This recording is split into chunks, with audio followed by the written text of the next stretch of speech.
Joining me on the podcast today is someone I admire greatly. She's forged a huge reputation for herself in the running space. For over 900 days, she has run consistently with every intention of continuing. She would refer to herself as an influencer, but I'd say that title doesn't do her justice when you look at the level of impact she has on people. As a woman of colour, she opened up about feeling in the minority, her belonging, and what can be done to make running a more inclusive and accessible sport. She's unpredictable and has absolutely no filter, but that's what makes her unique. I'm so excited to introduce to you all my pal, Savannah Sachdev. We are live with possibly the most unpredictable friend I have right now. What are you talking about? You. I'm talking about you. Well, yeah, this is what I mean.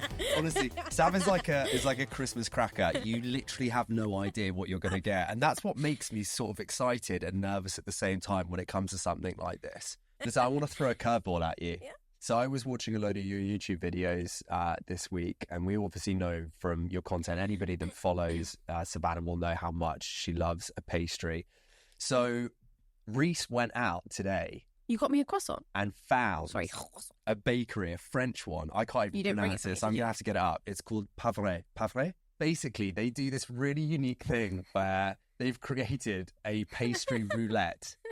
So there's a choice of three, and within one of them, they've basically got powdered a California Reaper, which is one of the hottest chilies on earth. Oh, I'm brown. I'm fine. Do you want to play the game? Yes. Alex, yes. Bring out the pastries. I was born for this. Oh, you brought me croissants. No. Sorry. Wait, one of you's like jizzed on this. Yeah. Oh, yeah. Alex took a time getting out there, didn't he? Oh, so, as I said, I'm so excited. For all of those of you that are listening to this and excited, Pavre. It's a phenomenal French bakery. This is the roulette. Okay. So one of these has been laced, as I said, with a California Reaper powder. It's one of the hottest on earth. Oh, fuck. Which one are you going for?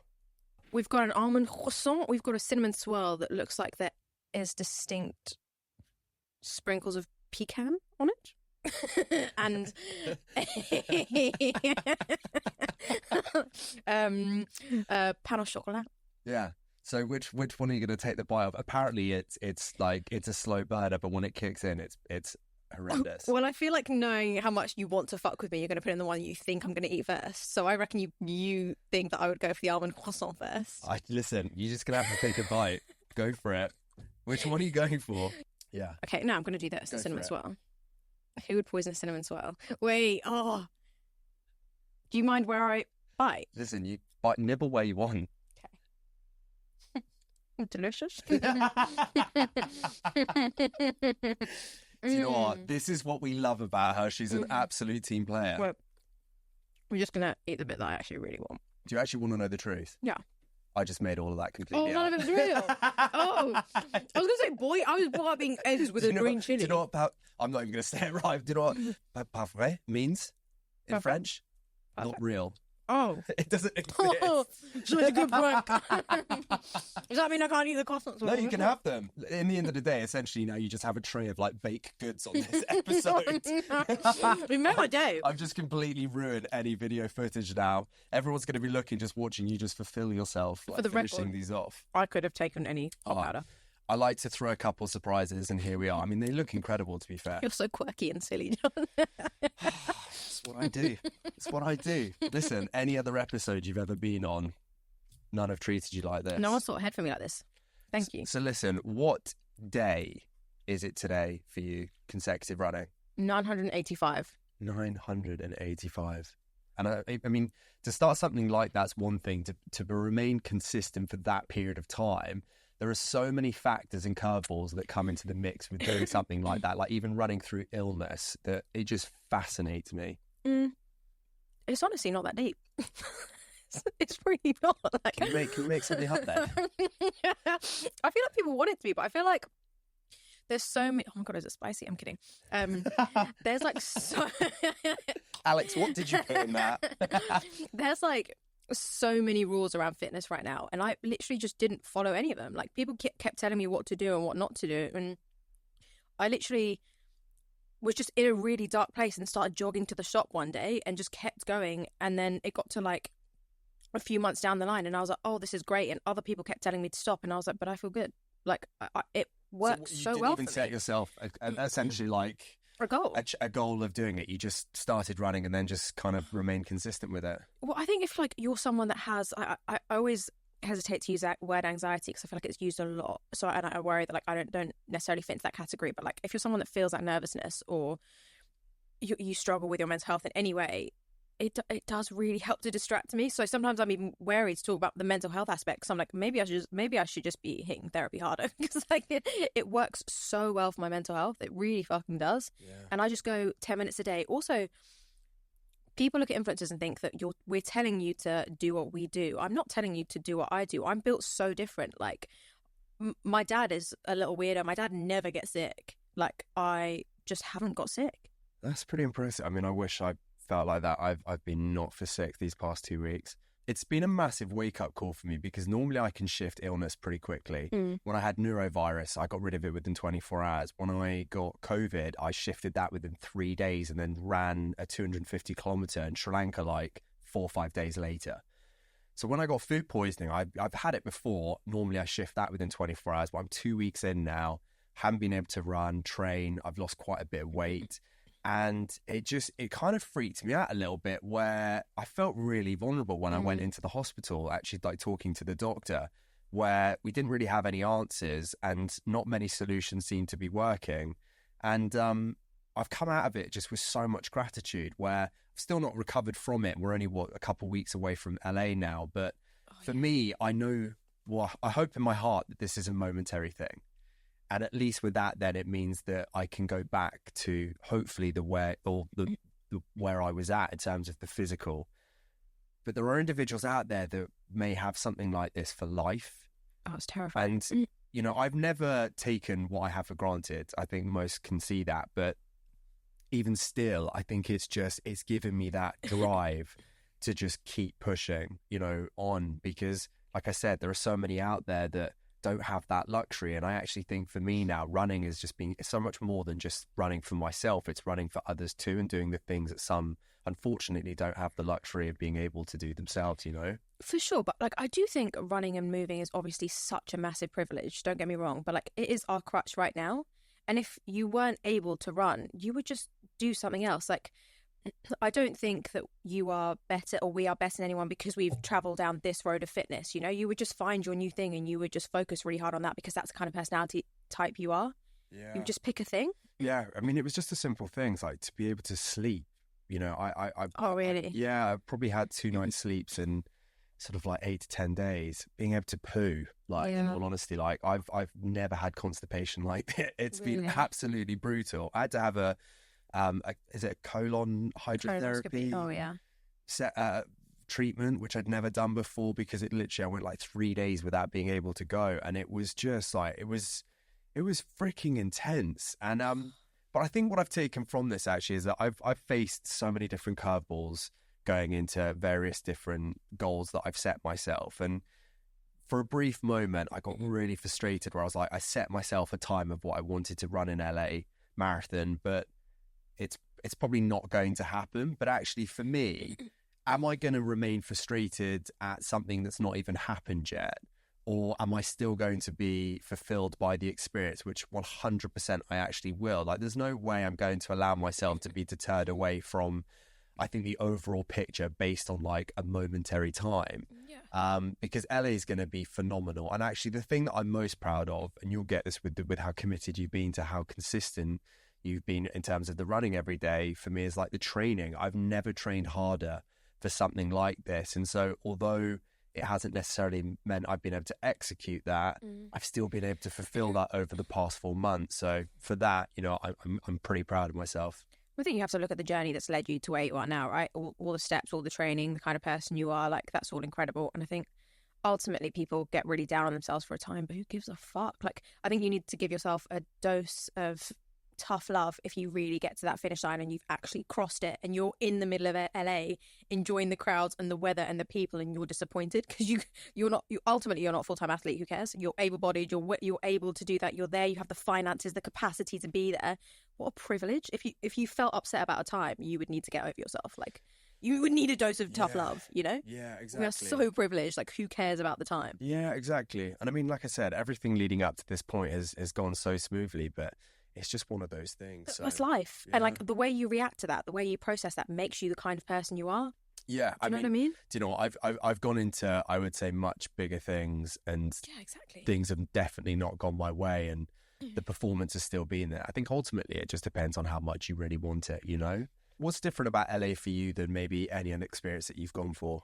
I'm effectively being taken by a runner to go run a marathon. That is a big deal. Like, I'm so excited for that. That is a privilege that I just never thought that I was experienced. While we're out there, I'm going to get to run the LA Marathon.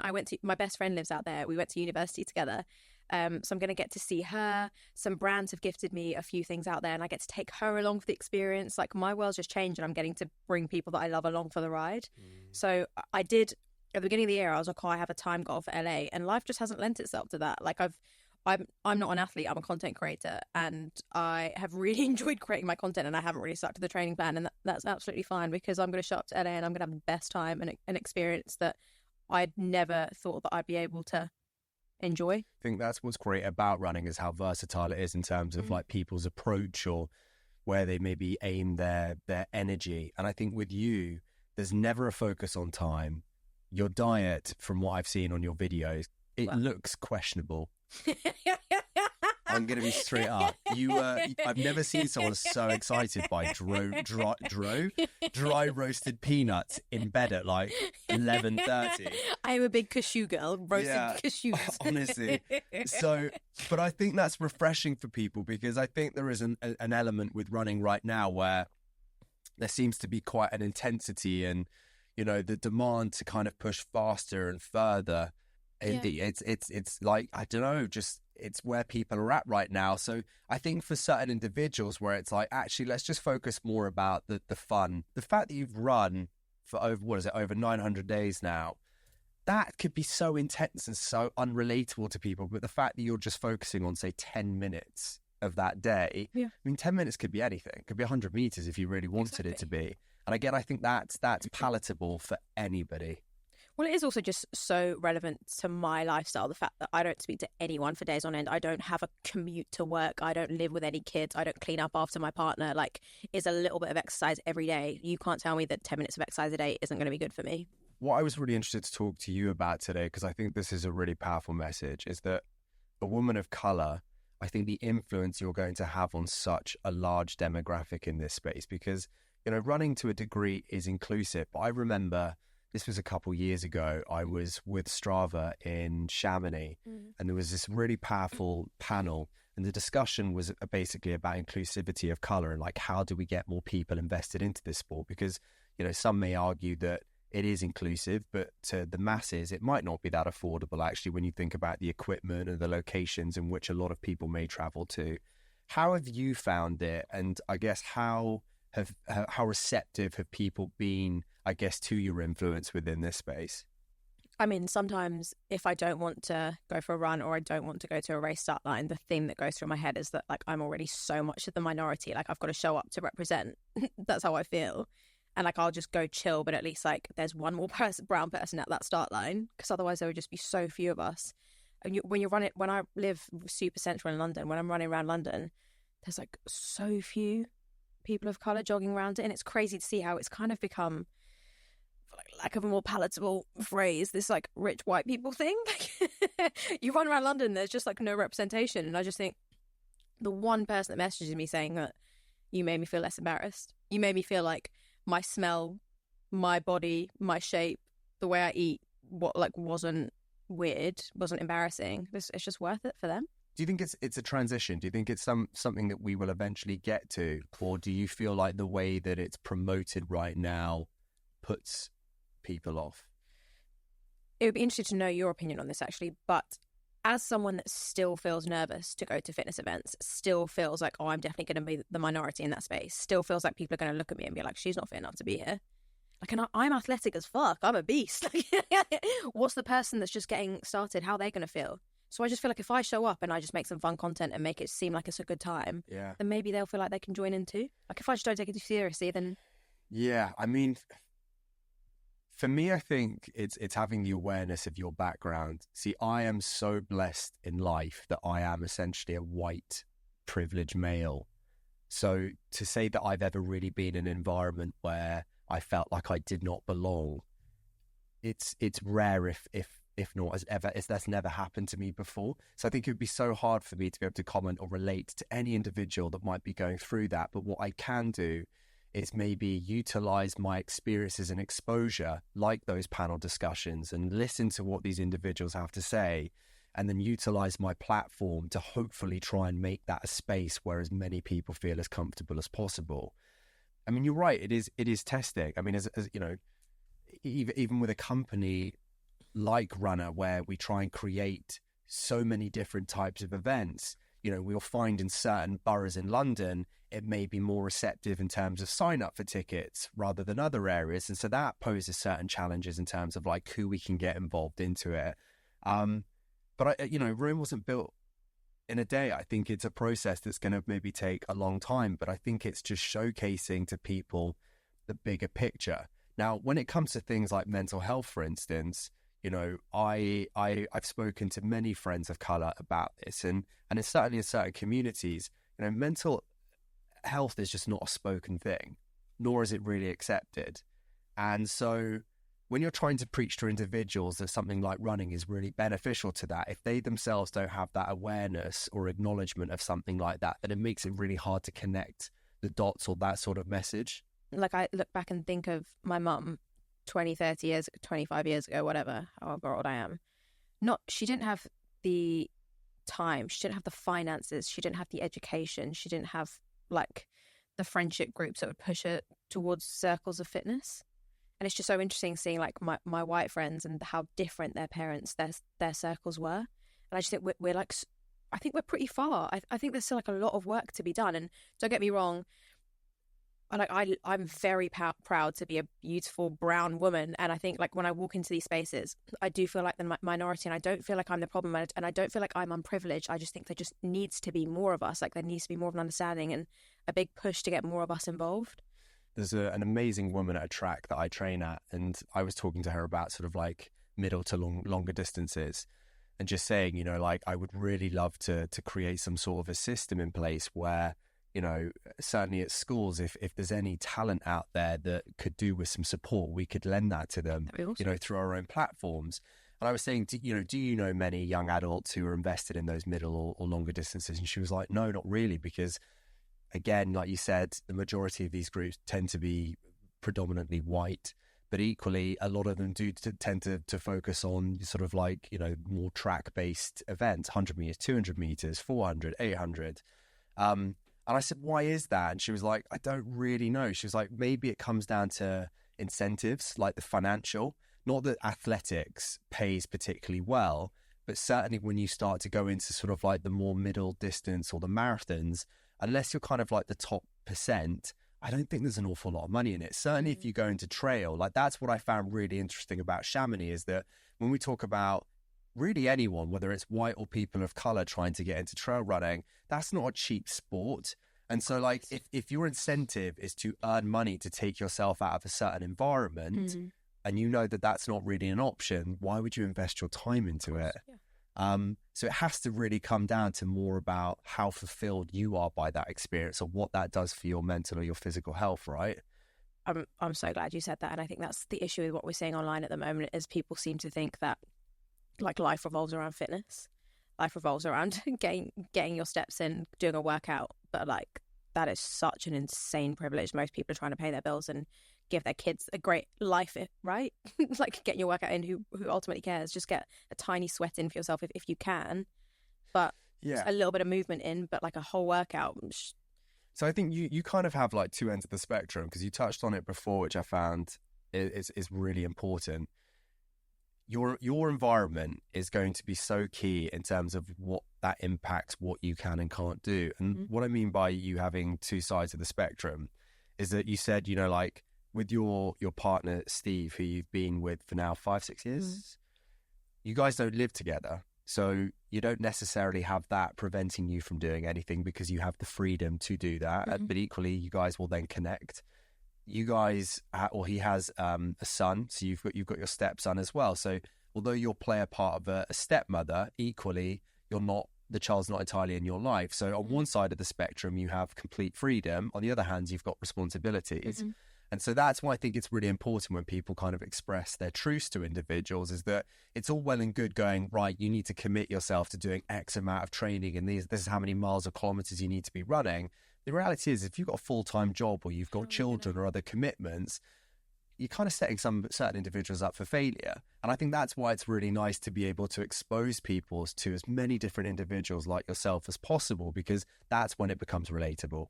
Of course. Well, I mean, I have barely any responsibilities and I still struggle to get my training plan done and hit for the LA Marathon. I barely stuck to it just because life has to come first. It's because it's because you procrastinate. When I watched your videos, I don't know how you make it out of your bedroom. I work so much. I don't doubt that. I remember turning to Reese, my good friend, my photographer, same jumper all day, every going, day. I don't know how Steve deals with this. Like, this is mental. The character. What do you mean, my energy? Just energy. Like, unless he matches that energy with you. No, we're opposite. That's probably why then. Is he the chilled one? Yeah, he keeps me so level-headed. He keeps me humble. No, I'm kidding. The other day, he was like, it's funny, do you want to wash that jumper? Because I get up every day. This is my worst trait. I wake up, open my laptop, open my phone, write down content ideas, reply to all my emails, get all that done. And I'm in my bed doing that from like 6 or 7 a.m. till about 2. So I haven't looked away from a screen yet. And then I might have a snack or something and I might get out of my bed and get in my gym gear. But I literally wear that blue jumper all day, every day. And he's into it. Yeah, he likes the sloth. Is that his nickname for you? He calls me hamster. Do you know what? That's so fitting. Is it hamsters or gerbils? The ones on the wheels. The wheels. So? That's just you. You speak really openly about, your family and certain politics coming from an Asian background and what implications that may have. That in itself, I think, is really interesting and very inspiring for a lot of people out there, because ultimately you decided to break the mold, which, to the dismay of, by the sounds of things, a lot of people that were incredibly close to you, I think is so important, because ultimately you're being true to yourself and you're now living a life that makes you so happy. It's hard to find the boundary, though. It's hard to know the line. I'm sure you must have found that. I'm not sure I found that line yet. What what do you mean by the line in terms of like what to share or how far you push the boundary? I mean, I've lived in London for 2 years. Well, I've lived in London for 3 years, and then about a year and a half ago, my socials started to do well, and I started to post my socials. And since then, my phone I quit my job, and my phone fully became my friend. And I haven't found the line of what to share online versus not. So I've just shared everything, and it's got to a point where, like, family members and friends have been like, "Savannah, take that down too far. Like, you don't have to give that much of yourself." But I don't really know the line.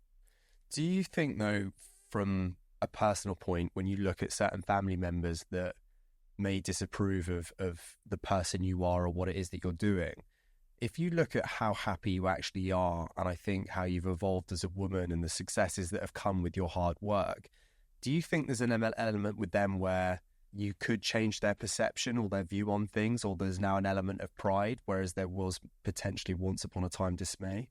It was definitely a lack of understanding beforehand, yeah, for sure. I do think that they're starting to come around. Some of them are starting to jump on the bandwagon, like asking to get in videos and things like that, which is really interesting and really cool, like as they see what social media can do. I think people have this image of what an influencer is, and they tar us all with the same brush, but ultimately, like, you can be a wanker as a waitress. Like, like a job description doesn't define who you are, right? Like, you can't be like all influencers are bellends. Can I swear? Yeah.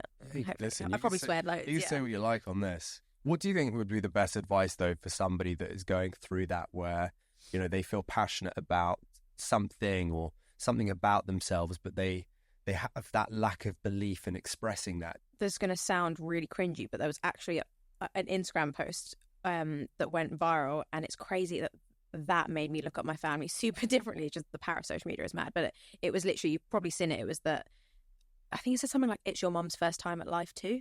And it was genuinely the first time that I'd even considered that my mum didn't know everything. Like, because I'd lived by my family's rule by so long. No, by my family's law for so long. So when they were like, can you not do that? Can you not act this way? I felt like I was breaking some cardinal rule, but ultimately realizing that they didn't know everything, that hadn't lived every single life experience, and actually me trialing something, yeah, it was going to be uncomfortable for everyone, but that didn't mean it was wrong. And just like, I have a decent moral compass and I know that I'm a good person, and just leaning into it slowly has done the world of good. Did your mum struggle with it in the beginning then? I'm that family member that's always pushed boundaries. Like, I've always done things slightly against off the beaten track. So like, I dated someone that would have been slightly away from what my family would have wanted. I've done social media which wouldn't necessarily have been what my family had wanted. I tried fitness classes that my family would have been like, what are you doing that for?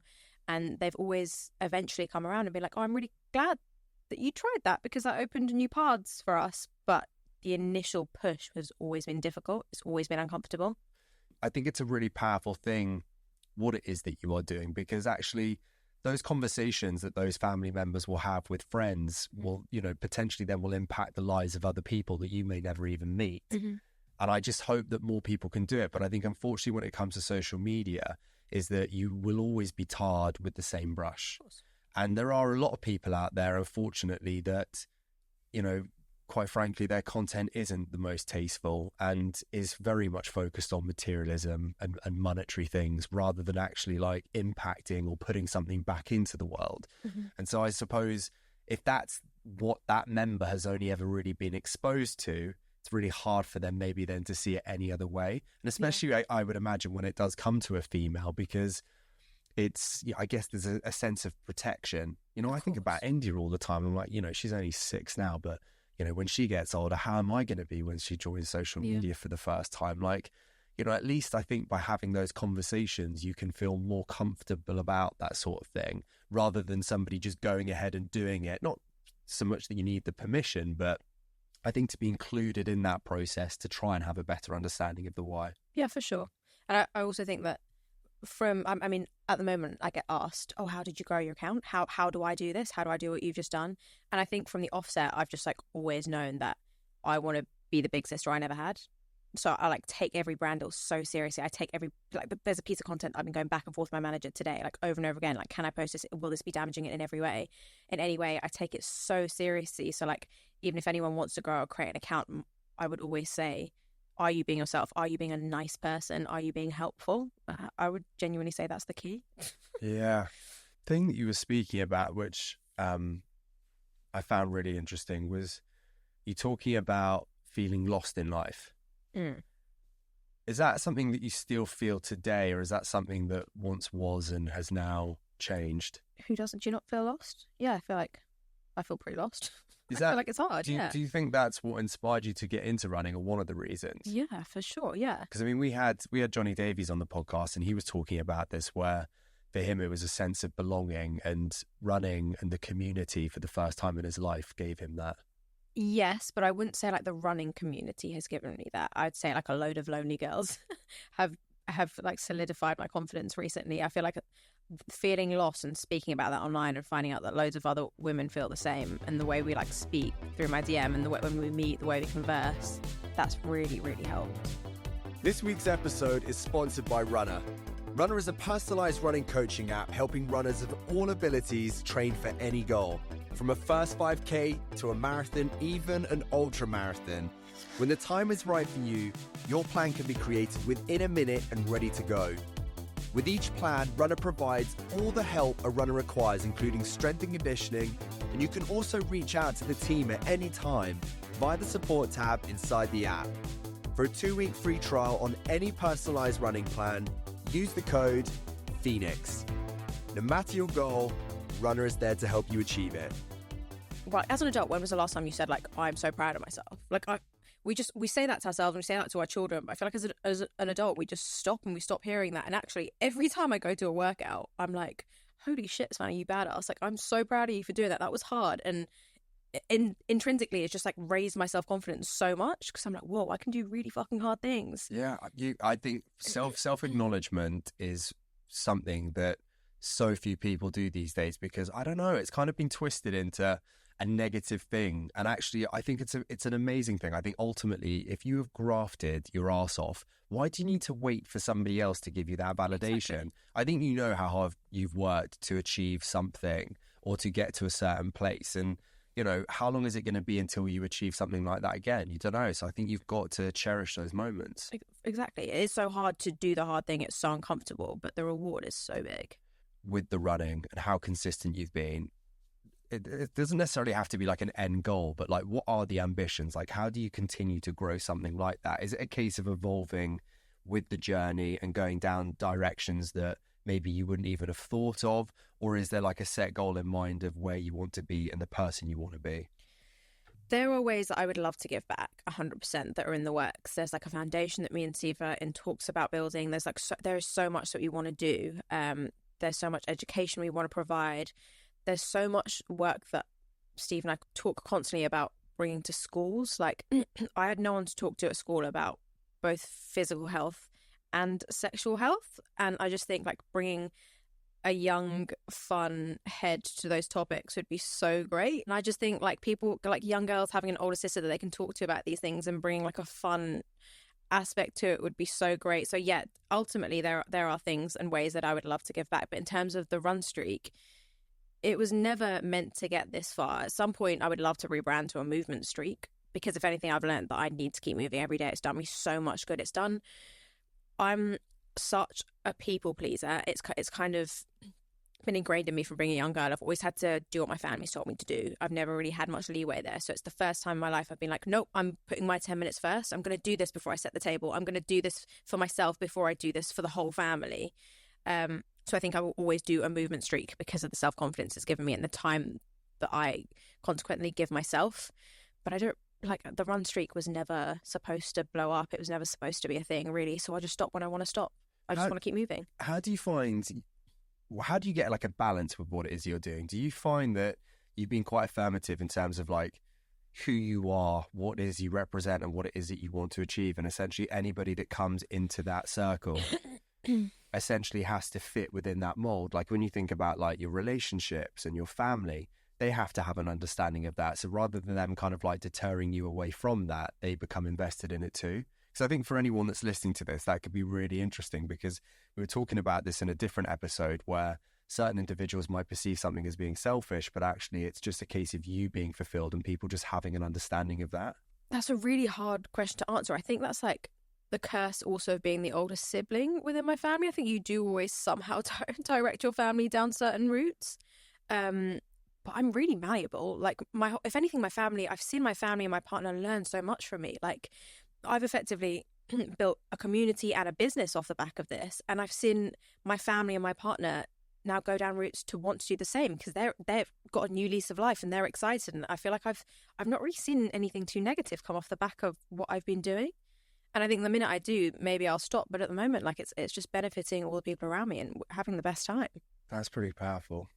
Do you know what? There's an event I would really love to throw, by the way. I wanted to talk to you about this. I've not even materialized it yet, but I've loved the idea of doing a run for change almost, where I don't think there are enough events like you were talking about where it is entirely inclusive. And I just think there has to be a core message behind that. And, you know, ultimately as a white person, you know, from privilege, sometimes people really can disconnect from that. So for me, it's really important to have individuals that sort of community can really identify with. But like I said, utilizing my platform to try and help support as many as possible. So, you know, the core message behind it, what communities can we help impact, and the money that we hopefully will raise, where can we invest that to improve certain things or certain areas? But it's where do we even start it? I think the reason why I'm kind of sharing it with you now is because I really want to sort of like plant the seed now and kind of make a thought become a reality. And maybe this is the day that this materializes. But I would absolutely love to get your involvement in that, because I just think there are so many people that we could benefit from something like this. I'd love to brainstorm, come up with something for sure. There you go. That'd be awesome. What was meant to just be a conversation on a podcast went from a whole event. it's just, I think it's amazing what you're doing. And Honestly, it's not. It's just really like it's just been a really casual thing. I've really enjoyed. Why not? You know, for me, it's amazing what you're doing, and I love the fact that this sport is attracting so many individuals like yourself, because I think that is what makes it so diverse. And you know, I think we want more and more individuals to feel comfortable. And you know, although a lot of people may sort of like perceive me to be very much at the extreme end of the spectrum, it's so nice when I can have a conversation with somebody like yourself, which might be the polar opposite. And actually, I can really learn from that too, where it's really nice to be able to throw myself into experiences and it not always be so performance focused. Mm-hmm, for sure. I think if there's any complete new beginners here that don't feel like they deserve to be in this space, go get yourself some clothes that are supportive, that aren't see-through, and just slow down. Like, you don't need to be going at the same pace as everyone else. You don't need to be signing up to these crazy races. You don't need to be doing what we are doing. You just need to move at your own pace. Like, just look after your own body because you deserve to. Just go at your own pace. I hear you. I mean, is that the ambition for you for LA then? Chill it. Just going straight up chill. Maybe. I love the idea of having like a pint at every mile. 26 we'll do that maybe another race now. 26 pints of beer. And then 26.2. So will that be a high pint? I think I've only ever had like 4 pints and then died. In your life. I'm still drunk. To go straight in at the deep end with 26. the 26. I mean, LA is in 2 weeks and I can't wait to go there with you. I think we're going to have an absolute blast. I'm getting so excited all at the same time. It's crazy though, right? And I'm doing the speed project after. Oh, you are? Do you want to share that quickly with everyone? Well, actually, it's going to be a bit of a mad month. So I'm doing the LA Marathon, and then a brand's bringing Steve out, and we're going to, for 10 days, and we're going to ski, hike, and surf together for 10 days and get content for the brand, which will be really cool. That's the day after the LA Marathon. And then that goes on for 10 days and then till the 28th. And then on the 29th, we're doing the speed project. So within the LA Marathon and doing those activities, I'm not going to have like a physical break up until the speed project, which is 340 miles from LA to Vegas. Running will be 5 of us, like doing a relay, basically. It's incredible. Apparently you can go more than 5 people, which I didn't know. So we're just not going to get to sleep for 48 hours, but... Yeah, but do you know what? I think sharing that experience together, you guys are going to be put in some of the most uncomfortable situations, but I think that's where the best stories come from. For sure. And this is the first time we've really spent time together, me and this group of girls, so it's going to be a lot of fun. Even better. It's going to be so fun. I tell you what, if you want an opportunity to strip a person back every single layer, that's when I think you really will identify like a person's like true self. Oh, sure. You can't hide in those sorts of situations. Yeah. And actually it's kind of through the pain, the suffering, that I just think the best comes out of you. Yeah. Honestly, it's magical. Yeah. It really is. And I think you'll be, those sorts of experiences for me change you, and they change you for life. Oh, I love it. I love how capable I feel. I also love going to those environments knowing that I'm not there to be the athlete. I'm always the personality hire, and that's absolutely fine. Like, I always bring everyone up and have a great time and make them have the best experience, and that's fine by me. Like, 100%. I don't care about speed. Like, I just want to survive and make everyone laugh. I think it's you know what, the rest of the year for you sounds like it's going to be unbelievable. And I think that challenge in itself, I mean, the fact that you're doing that post LA is just incredible. And what a way to kind of start the year. I'm so excited. I'm going to get so much content. You're going to be sick of me. Savannah, I love you. Thank you so much for coming on the podcast. You've been an absolute star. Thank you for having me. If you enjoyed today's podcast, you fatty biscuit, all I ask of you in return is that you push that subscribe button and leave a review. Unless it's a bad one, you can keep that, you sausage. Your support, though, makes such a difference to this podcast and enables it to grow and connect with even more people around the world.